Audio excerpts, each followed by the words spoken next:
काम फत्ते का? अहो फत्ते कसलं, ती बाई बेडवर नव्हतीच. काय? हा पकडा पकडा पकडलंय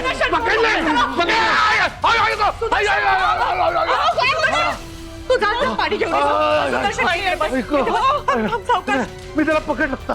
त्याच्या हातात पिस्तूल होती तरी मी त्याला पकडला होता.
तात्या आलात तुम्ही? कारण हे माझं घर आहे आणि मी इथे कधी येऊ शकतो. मी कुठे या घरावर हक्क सांगतोय? मी फक्त इतकंच म्हटलं की लवकर आलात, लगेच आलात म्हणजे. कसं आहे ना,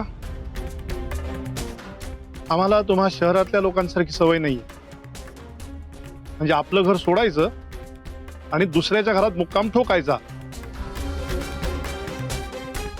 आम्हाला हे जमत नाही. आणि तसंही भाऊबीज फक्त एकाच दिवसाची असते.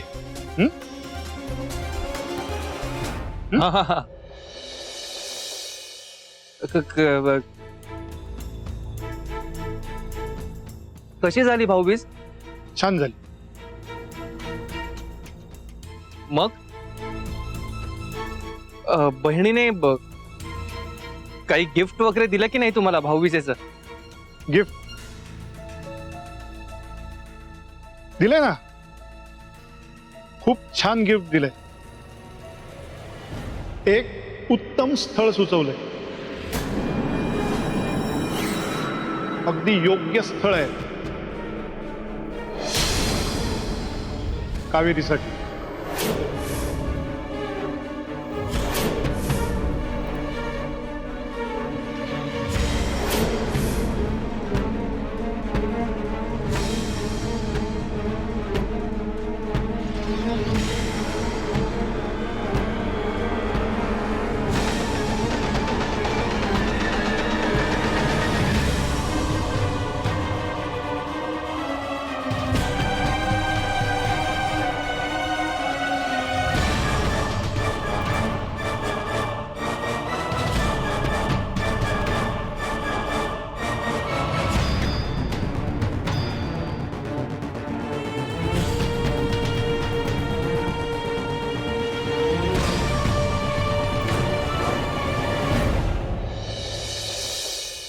खंडणीचा कॉल आल्याला तुम्ही कळवायला हवं होतं ना.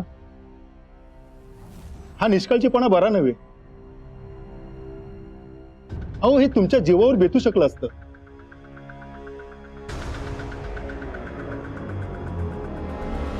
एक नागरिक म्हणून तुमची जबाबदारी आहे. समजा उद्या जर काही बरं वाईट झालं असतं तर सगळा ब्लेम आमच्यावर आला असता ना.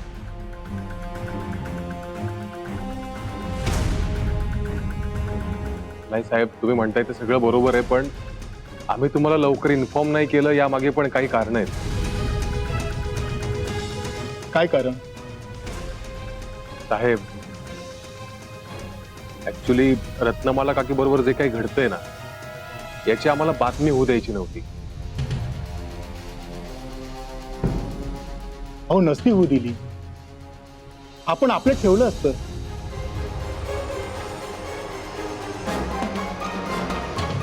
आम्ही घेतली असती काळजी त्याची, पण त्यासाठी असं वागणं बरं नव्हतं. पण तुम्ही थोडा तरी विश्वास पोलिसांवर दाखवायचा ना. तुमच्यावर 2 वेळा हल्ला झाला. पहिल्यांदा अपयश आल्यावर पण दुसऱ्यांदा हल्ला झाला, याचा अर्थ ते सराईत गुन्हेगार आहे.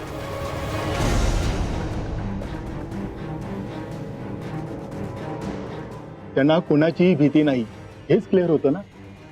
मग अशा वेळी पोलिसांशी संपर्क साधायला नको का?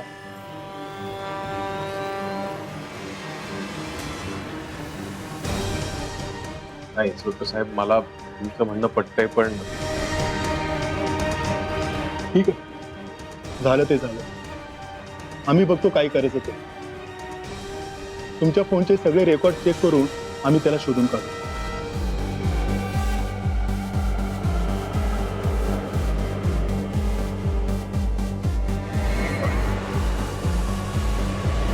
हो, पण आदित्य म्हणाला तसं याची अजिबात बातमी होता का मला? डोंट वरी, बाहेर कुणालाही काही कळणार नाही. आणि आम्ही तुम्हाला सिक्युरिटी प्रोव्हाइड करतोय. नाही, मला अजिबात सिक्युरिटी वगैरे काही नकोय. काकी अक्का, असं काय करतेस तू? इन्स्पेक्टर साहेब आता काय म्हणाले ऐकलंस ना तू? तुला खंडणीची मागणी करणारे, तुझ्यावर हल्ला करणारे सराईत गुन्हेगार आहेत काकी. आणि हे बघ, प्रत्येक वेळी आपलं नशीब आपल्याला साथ देईलच असं नाहीये ना. बघ काकी, मला वाटतंय तू सिक्युरिटी घ्यायलाच हवी. वेळ काय सांगून येते का काकी? आणि 2 कॉन्स्टेबल आजूबाजूला असले तर काय फरक पडणार आहे, सांग ना. आदित्य, तुला कसं समजावून सांगू? अशाने त्या गुन्हेगारांना असं वाटेल की मी त्यांना घाबरले म्हणून, आणि मी कोणालाही घाबरत नाही.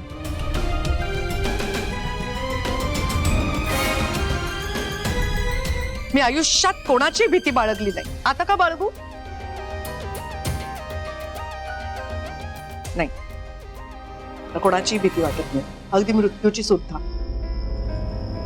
फक्त तो येण्याआधी असं राजवर्धन कावेरीला घेऊन घरी परत येऊ दे, बस. मग तो मृत्यू सुद्धा मी हसत हसत झेले.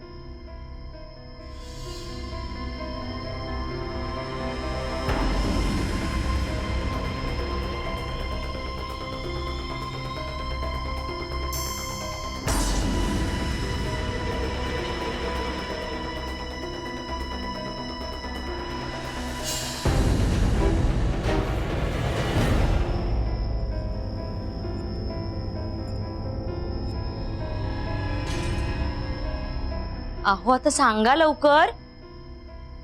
सुलभे, ही दिवाळी आपल्याला फळली असंच म्हणायला हवं. एक उत्तम स्थळ आलंय आपल्या कावेरीसाठी.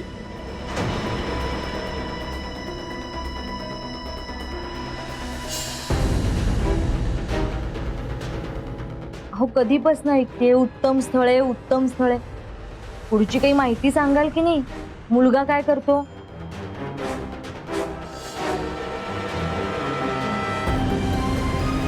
सांगतो. मुलगा नोकरी करतो. नोकरी सांभाळता सांभाळता शेती पण करतो. म्हणजे डबल इन्कम. म्हणजे आपण म्हणतो ना, घरात लक्ष्मी कळशीने का होईना पाणी भरते, हे एवढं खरं. जळलं मेले लक्षण ते तुमच्याकडे वाटी सुद्धा नाही. आणि मुलगा एकुलता आहे बरं का, म्हणजे एक बहीण आहे पण तिचं लग्न झालंय. आता मुलाची आईच घर सांभाळते आणि अतिशय मनमिळाऊ आणि प्रेमळ बाई अशी ख्याती आहे त्यांची.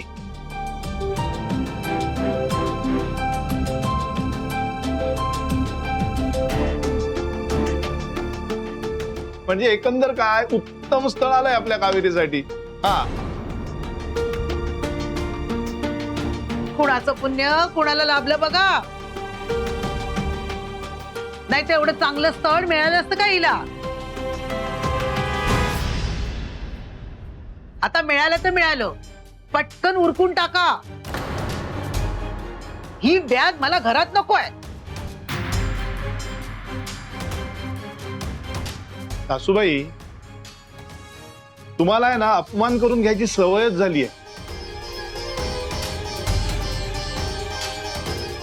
म्हणजे तुमच्या बोलण्याकडे आम्ही कितीही दुर्लक्ष केलं ना तरी तुम्ही तुमचा अपमान करून घेणारच.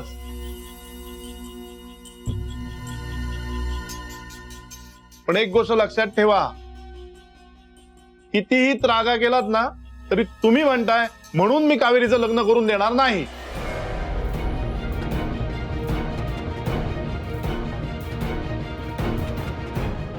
मुलीच्या लग्नाची घाई तेच करतात त्यांना मुलीची किंमत नसते, आणि माझं तसं नाहीये.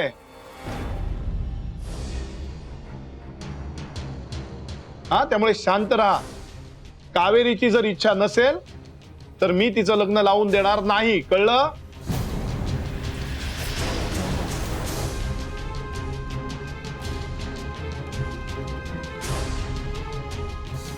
बाय. तू सांग, तुला काय वाटतं? तिला काय वाटतं म्हणून काय विचारता. जो तिने शब्द दिलाय ना तुम्हाला की तुम्ही सांगाल त्या मुलाशी मी लग्न करीन म्हणून,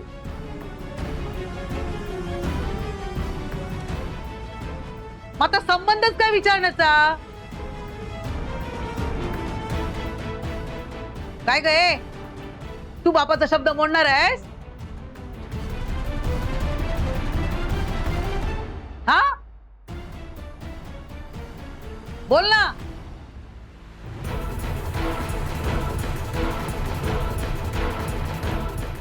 तात्या, माझं भलं कशात आहे हे माझ्यापेक्षा जास्त तुम्हाला माहिती.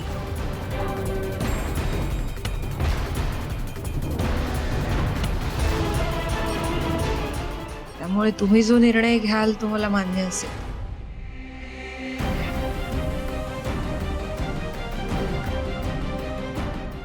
ठीक आहे, मग आता बघायचा कार्यक्रम करू.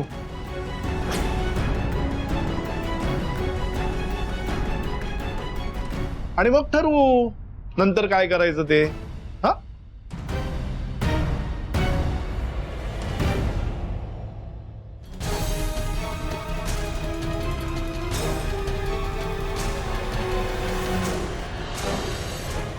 काय योगायोग असतो बघा ना.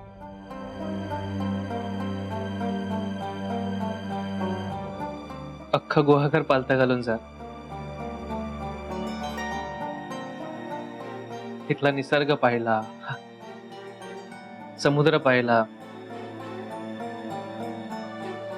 आमराई पाहिली, काजूच्या बागा पाहिल्या, तिथली माणसं सुद्धा पाहिली. तिथला बघण्याचा कार्यक्रम बघायचा राहून गेला होता. आता ते सुद्धा बघायला मिळालं.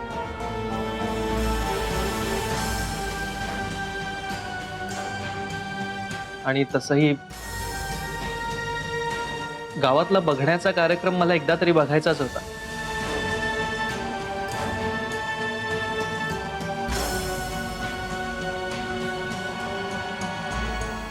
गुड गुड, होऊन जाऊ दे. मी सुद्धा थांबतो बघण्याच्या कार्यक्रमासाठी. हा हा, थांबा. हा?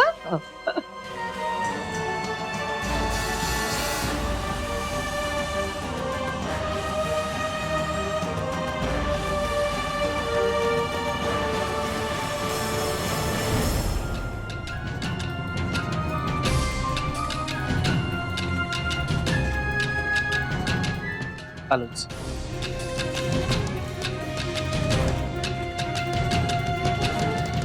हो जावई, लवकरच बघण्याचा कार्यक्रम करूया.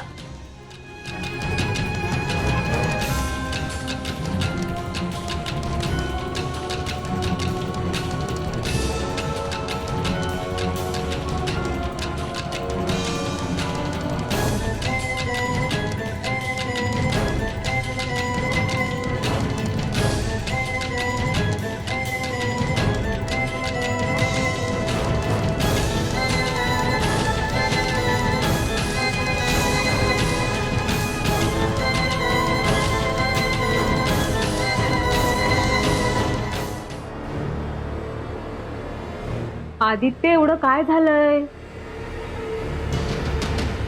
माझंच चुकलं. मी तुला घेऊन जायलाच नको होता. मी उगाच हो म्हणालो तुला. म्हणजे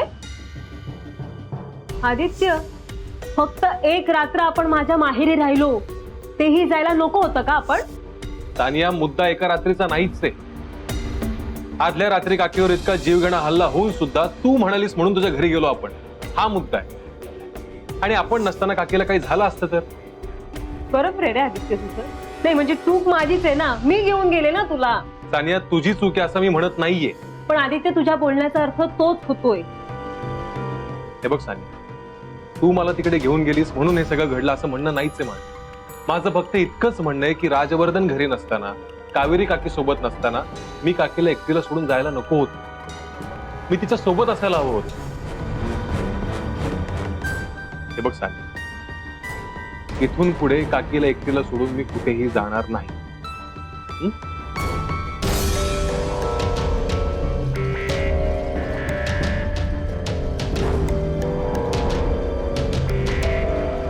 आम्ही ते रत्नमालाला संपवण्याचा प्रयत्न करतोय आणि हा वाचवायचा. अशाने तर हे ऐश्वर्य कधीच आपलं होणार नाही.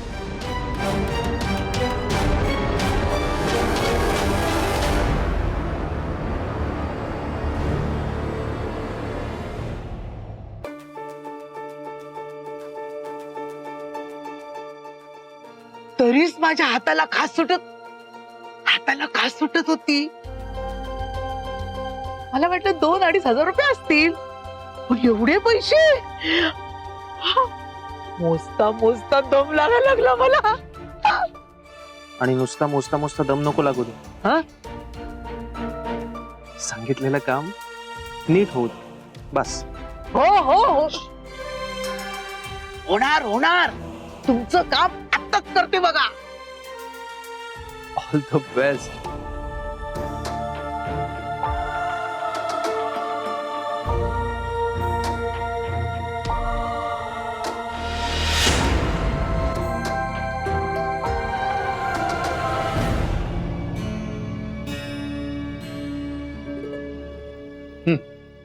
येतो मी जाऊ.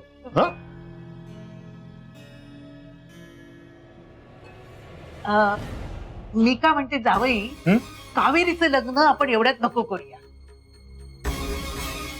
म्हणजे काय एवढ्यात लग्न करायची?